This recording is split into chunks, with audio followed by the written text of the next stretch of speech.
tribos que vivem isoladas, exploração de garimpos em terras indígenas. Tudo isso vai ser afetado caso os plenários da Câmara e do Senado aprovem o projeto de lei 490. Em junho, o parecer do deputado Arthur Maia, da Bahia, foi aprovado por 40 votos a 21 na Comissão de Constituição, Justiça e Cidadania da Câmara dos Deputados. O projeto de lei 490 é o tema do programa Opinião Pernambuco de hoje, que vai ao ar na TV Universitária, na Rádio Universitária FM e na Rádio Paulo Freire. Eu, Amanda Dantas, vou conversar com Paulo Tupiniquim, que é coordenador geral de articulação dos povos indígenas do Nordeste, Minas Gerais e Espírito Santo. Paulo, a primeira pergunta que eu faço, na avaliação de vocês, é um retrocesso? Olá, Amanda. Prazer estar aqui com vocês. Agradeço por essa oportunidade de poder estar falando aqui. E realmente é um retrocesso muito grande para as populações indígenas do Brasil, porque a questão territorial no Estado brasileiro ainda é uma situação gritante para os povos indígenas, principalmente para os povos indígenas que não estão na região amazônica, que estão em outras regiões do país, como o Nordeste e Sudeste do país, onde é a área de atuação da APOIM. Isso nos deixa um tanto preocupados, né, uma vez que a maioria das terras dessas regiões, né, elas ainda não estão demarcadas, estão sob um processo de ocupação, né, são mais de 300 terras nessas duas regiões, né, que ainda estão no processo de luta de demarcação, e há um conflito muito grande, né, entre as populações indígenas e os poceiros, as pessoas que estão ocupando ou que se dizem donos, né, daqueles territórios que os indígenas estão lutando para reconquistar. Paulo, você falou aí que vai ser um grande retrocesso, principalmente nessa questão da demarcação. E um dos pontos polêmicos do projeto é justamente isso, porque em relação à demarcação de terras, os indígenas vão precisar agora, se o projeto for aprovado, comprovar ocupação da região antes da data da promulgação da Constituição Federal, no dia 5 de outubro de 1988. Isso preocupa vocês? Então, junto com a votação do PL, lá no dia 25 de julho, logo em seguida ia ter a votação no Supremo Tribunal Federal da tese do marco temporal, que é justamente isso que fala, né, a tese do marco temporal, né, que é um caso de repercussão geral lá do povo Xoclen, né, que reconhece apenas terras como terras tradicionais, aquelas que estavam ocupadas até a Constituição de 1988. Aquelas que passaram a ser ocupadas após a Constituição, elas não são reconhecidas como terras tradicionais. Ora, né, o PL ele está lá no Supremo, o marco temporal ele está lá no Supremo, né, passando por um processo de julgamento, né, e logo eles colocam a votação do PL 490, né, para poder ser aprovada também, né. Nossa história, a história dos povos indígenas, não começa em 1988. Né? A nossa história antecede a Constituição Federal Brasileira. Né? A nossa história ela antecede a invasão do Brasil. Né? Então, por que dizer que terra indígena tradicional são só aquelas que estavam ocupadas até a Constituição de 88? Não tem lógica isso. Né? Não tem lógica. E vocês temem que vocês não consigam provar isso, que os indígenas, que as lideranças não consigam provar se esse critério foi adotado, Paulo? Assim, há uma preocupação, mas também nós temos os nossos indícios de que, de fato, aquelas terras são indígenas. Porque quando o indígena ele está reivindicando um referido território, né, é porque aquele território ali ele já passou pelos seus ancestrais.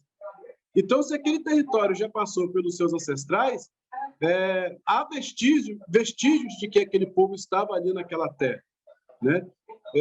Então, quem são os antropólogos? Quem são as pessoas que vão julgar vestígios reais, né, de que um específico povo estava ocupando aquele território? Qual o documento que vai dizer que aquele povo não estava naquele território, né? Então, assim, nós temos preocupação, mas também nós temos a consciência de que a nossa luta ela é uma luta justa e uma luta verdadeira, porque não estamos reivindicando nada de ninguém, não estamos querendo nada de ninguém, estamos querendo aquilo que é nosso. Paulo, parte do projeto fala também em questão de grupos isolados, de índios e indígenas, né, em tribos indígenas que estão isoladas, né? Parte do projeto prevê contato com eles para intermediação estatal de utilidade pública. A polêmica está justamente nesse trecho, utilidade pública. Isso preocupa, porque quem é que vai definir esse contato com esses indígenas isolados? Bom, o nome da categoria já diz, indígena isolados, né, ou indígenas em isolamento voluntário. Se eles escolheram esse isolamento, é porque eles não querem ter nenhum contato, né? Eles não querem ser integrados à comunhão nacional, né? O desejo deles é permanecer isolado, é permanecer ali dentro do seu território, sem que ninguém vá lá perturbá-los, né? Mantendo a sua forma tradicional, a sua forma natural de vida, sem interferência de ninguém. Há uma questão que já nos deixa preocupado, né? Um PL, um decreto, não sei, uma coisa nesse sentido, né? Da própria FUNAI, da FUNAI, né? Que autoriza excursões evangélicas a estarem adentrando dentro dos territórios indígenas que estão em isolamento voluntário. Isso já é uma preocupação muito grande, porque, de fato, o que está acontecendo, nós estamos vivendo uma nova colonização, né? Os indígenas isolados, eles vão sofrer um novo catequismo, né? Sendo obrigados a se prostrar, se ajoelhar diante de deuses, né? que não são os deles, né? Serão obrigados a usar roupas que eles não desejam, não almejam vestir.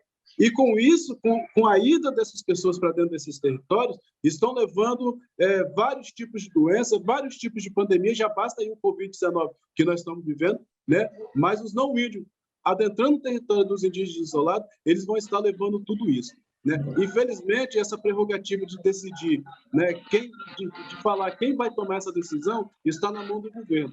E nós estamos vendo que hoje o governo federal ele está na mão, né, de uma pessoa que é completamente anti-indígena, né, de uma pessoa que, desde a sua campanha, vem fazendo promessas de acabar com os direitos das populações indígenas. Então, né, o poder dessa decisão está na mão dessa pessoa. Mas nós, os movimentos indígenas, estamos atentos, estamos olhando e prontos para poder nos manifestar contra qualquer atitude dessa natureza. Paulo, em relação a isso que você acabou de falar, né, que vocês já estão atentos, como é que o setor jurídico dos movimentos indígenas está trabalhando para reverter? Porque, como você falou, no dia que o projeto de lei, né, o parecer ele foi aprovado na Comissão de Constituição, Justiça e Cidadania, estava sendo votado o marco territorial no Supremo Tribunal Federal. E já tinha o voto do ministro Edson Fachin favorável aos indígenas. Então, de que forma o jurídico de vocês e das outras articulações têm trabalhado nesse sentido? Por exemplo, no dia 26, quando ia até a votação, o nosso jurídico da PIB, ele já estava lá dentro do Supremo acompanhando essa votação. E vários outros apoiadores também da causa indígena disponibilizam o seu corpo jurídico para poder fazer parte desse processo, né? Como, por exemplo, no caso de repercussão geral do caso Choclen, né? Nós temos praticamente todas as nossas organizações indígenas como amigos curi, dentro desse processo. Então, nós temos o direito de estar ali, de poder assistir, de opinar, de falar também sobre a questão, de que forma que isso vai afetar as populações indígenas. Mas, para além do jurídico, né, nós temos também as denúncias internacionais que nós fazemos, né, junto à ONU, junto à Corte Interamericana, há vários outros organismos, né, que nós podemos estar encaminhando as denúncias sobre esses retrocessos aí aos direitos das populações indígenas. Mas, Paulo, você falou aí que vocês fazem denúncias em diversos organismos internacionais. Essa semana, grupos indígenas denunciaram mais uma vez o presidente Jair Bolsonaro na Corte de Haia, em virtude do genocídio de índios. Por exemplo, esses índios que estão isolados, né, e que esse acesso de pessoas a essas tribos isoladas, isso poderia provocar um genocídio ainda maior, porque esses índios não têm, por exemplo, uma resposta imunológica? Sim, com certeza. O povo Yanomami, que é um povo que é semi-isolado, né, já tem contato, né, com a sociedade não índia, né, nós já tivemos muitos casos de morte, né, principalmente com a pandemia, né, mas com a atuação também de garimpeiros, de madeireiros, que atuam ali próximo à terra ou dentro do território Yanomami, né, acabou levando a vários indígenas Yanomami a óbito. Né? Esses indígenas que vivem isolados, né, é um risco iminente de ter, né, um genocídio em massa dessa população, né? Porque é um povo vulnerável, é um povo que não tem contato, né? O sistema imunológico dele ele é diferente, né, do nosso, que já temos um contato com a sociedade não indígena, né? Então isso de fato pode trazer um genocídio aí em massa para essa população. Paulo, o Opinião Pernambuco vai fazer agora um breve intervalo e daqui a pouco, quando a gente voltar, eu vou tratar de você justamente sobre essa questão que você falou da exploração do garimpo em terras indígenas, que é também um ponto preocupante desse projeto de lei 490. Então, você que está assistindo, não saia daí, o Opinião Pernambuco volta já.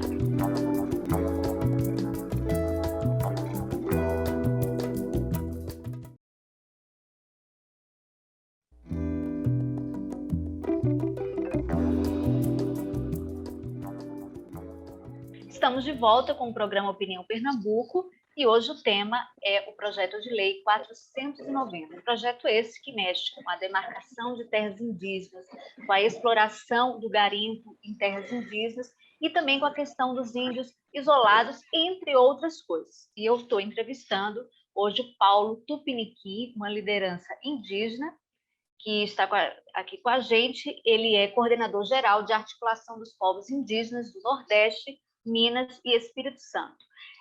Paulo, esse projeto ele foi muito defendido pela a base do agronegócio, né, e eles prevêem, o projeto prevê também facilitar, né, o aumento da exploração de garimpos em áreas protegidas, uma vez que ele permite a legalização de empreendimentos em área de reserva, como garimpos ilegais, hidrelétricas. Isso seria aquilo que o ex-ministro Ricardo Salles falou de passar a boiada?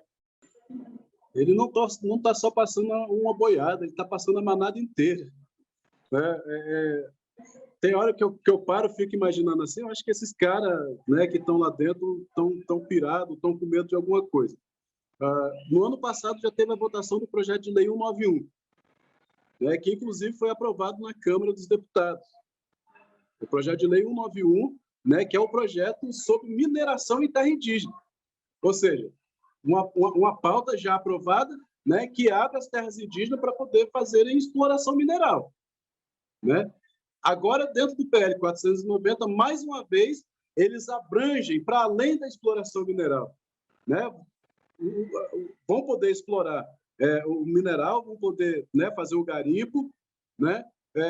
Mas, para além disso, vão poder também expandir a parte da agropecuária, da agricultura, dentro dos territórios indígenas, e os grandes empreendimentos vão poder estar adentrando.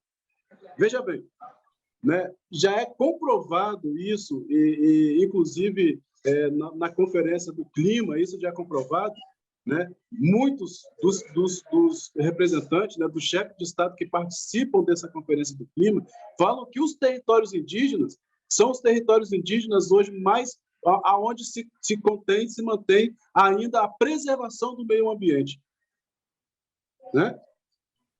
Se nós olharmos hoje a Amazônia Legal, que é uma floresta mais preservada dentre todos os biomas que existem, né, ela já está sendo destruída. Ela já está praticamente toda destruída para quê? Por conta da exploração da madeira, né, por conta da expansão da agropecuária, né, e por conta do garimpo dentro dos territórios indígenas e outros territórios, né? Então, imagine, com esse projeto de lei, o caos que isso vai ficar. Nós não vamos ter mais floresta, entendeu? Nós não vamos ter mais rio, não vamos ter mais água, não vamos ter mais nada disso. Porque a porta vai estar escancarada e eles vão poder fazer o que quiser. Essa é a realidade. Paulo, na região que você coordena, qual o principal perigo? Qual tipo de exploração em que há essa luta entre os povos indígenas locais e entre os poceiros, como você falou no início da entrevista?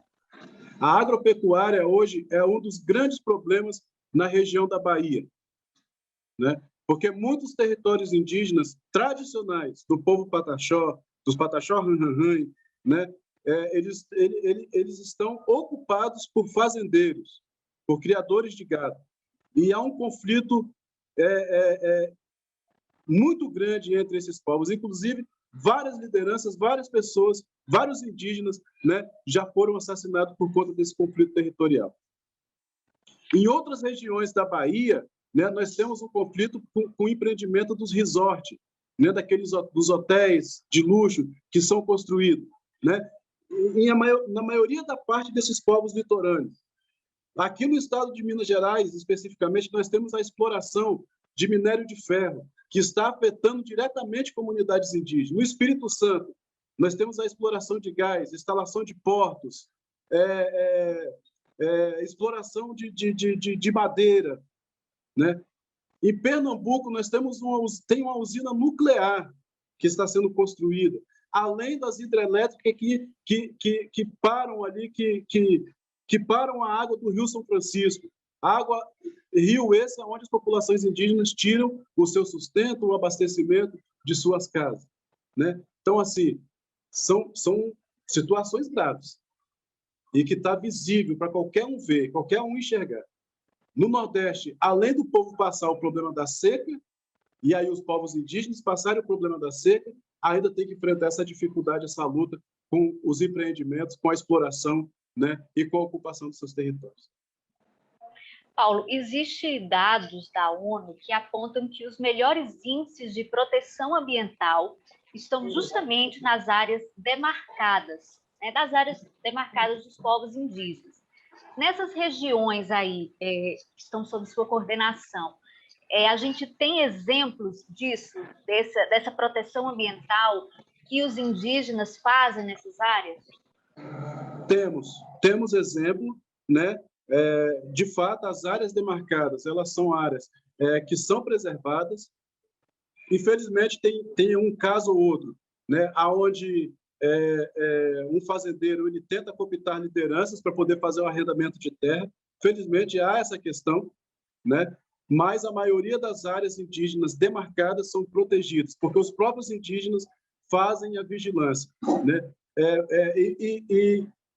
Para o lado de cá da região Nordeste, Sudeste, né? Infelizmente, nós não temos esse aparato, esse apoio da FUNAI.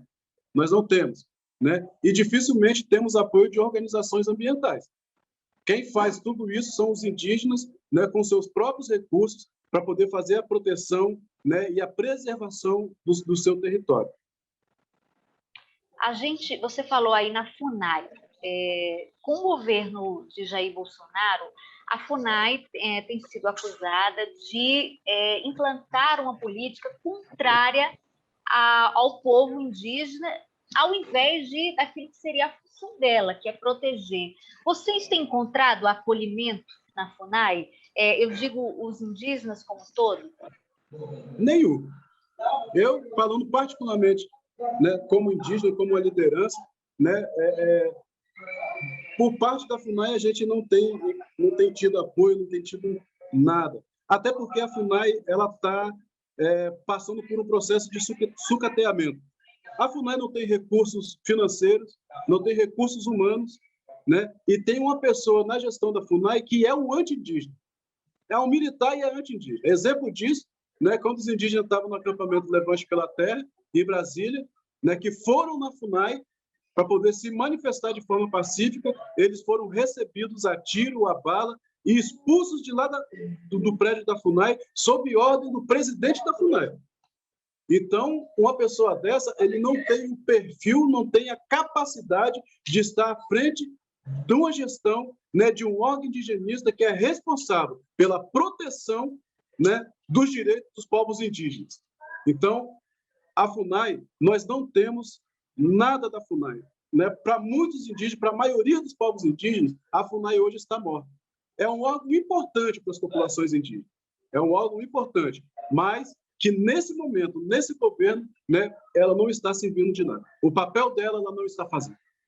E qual a expectativa de vocês em relação a essas denúncias na Corte Internacional de Haia e também em relação ao jurídico que vai entrar no Supremo Tribunal Federal, inclusive já está entrando, para questionar a constitucionalidade desse projeto de lei 490? Esperamos que essas cortes internacionais, elas de fato possam enxergar a realidade, enxergar a verdade, né, sobre os povos indígenas. Porque os representantes, né, internacional do país, os diplomatas do país, quando vão lá fora falar sobre o país, eles apresentam um relatório sobre as populações indígenas de que as coisas estão tudo boas, está tudo correndo bem, está tudo certo, sendo que na realidade não é isso. Né? Na realidade, as populações indígenas do Brasil estão sofrendo perseguição. Né? As populações indígenas do Brasil estão sendo assassinadas, né? Estão sendo perseguidas. Temos um exemplo de uma indígena, na semana passada, de 14 anos, lá de Santa Catarina, uma adolescente que foi assassinada de forma brutal. Por conta de quê? Por conta, né, dessa disseminação de ódio contra as populações indígenas. Então, nós esperamos justiça, que, de fato, as cortes internacionais elas possam enxergar a verdade e fazer justiça pelos povos indígenas brasileiros. E em relação ao projeto de lei junto ao Supremo Tribunal Federal? Esperamos e estamos nos articulando, se organizando, né, para que o projeto, o PL 490, vá para o Senado. Né? Estamos nos articulando com aqueles que, de fato, ainda são sensíveis à causa indígena, com os senadores ali do Congresso, para que eles possam votar contra esse PL. Né? E estamos também articulando com o STF para que o marco temporal ele não passe, porque o marco temporal passando, junto com o PL 490 e vários outros projetos de leis, né, passando dentro do Congresso, né, pode-se dizer que vai ser o extermínio das populações indígenas. Né? Pode-se dizer que vai ser o aumento, né, das populações das periferias, porque nós não vamos mais ter terra, nós não vamos mais ter território. Paulo, quando você fala que estão se articulando, está se articulando com senadores, com parlamentares, vocês têm feito reuniões com bancadas desses estados, do Nordeste, de Minas Gerais, do Espírito Santo?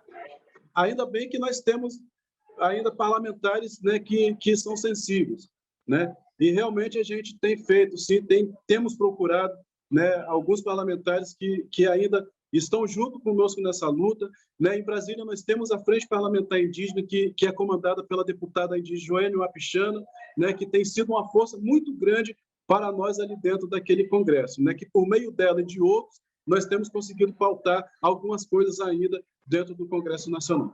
E contamos com o apoio deles, né, nessa luta. Mas a própria Joênia denunciou que no dia da votação do parecer, ela tentou argumentar com a deputada Bia Kicis, do PSL do Distrito Federal, ela tentou argumentar que era inconstitucional e pediu para ela esperar a votação justamente em função do marco regulatório. Então, vocês acreditam que terão vozes, Paulo, diante desses impedimentos, desses empecilhos no Congresso? Olha, acreditar, a gente tem que acreditar até o fim, né? Nós não podemos perder a esperança nunca. Mas se passar, infelizmente, se passar, nós vamos ter que buscar outros meios para poder tentar reverter essa situação e provar a inconstitucionalidade de todos esses processos, né, que eles estão criando e fazendo aí contra as populações indígenas. Meios, você diz, junto ao STF. Com certeza. Ok, Paulo, muito obrigada por sua participação aqui no programa Opinião Pernambuco, que falou hoje do projeto de lei 490. A gente se encontra no próximo programa. Obrigada por sua audiência e até o próximo programa.